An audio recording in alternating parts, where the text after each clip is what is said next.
खुदा के बंदे मैं रो पड़ूँगा अगर किसी दिन दोबारा मुझसे मोहब्बतों का ज़वाल पूछा मैं रो पड़ूँगा।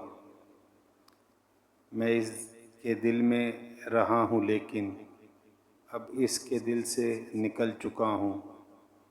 वो अपनी राह पर चला गया है, मैं अपनी राह पर चला गया हूँ। अब इससे ज़्यादा कोई भी मुझसे सवाल पूछा मैं रो पड़ूँगा।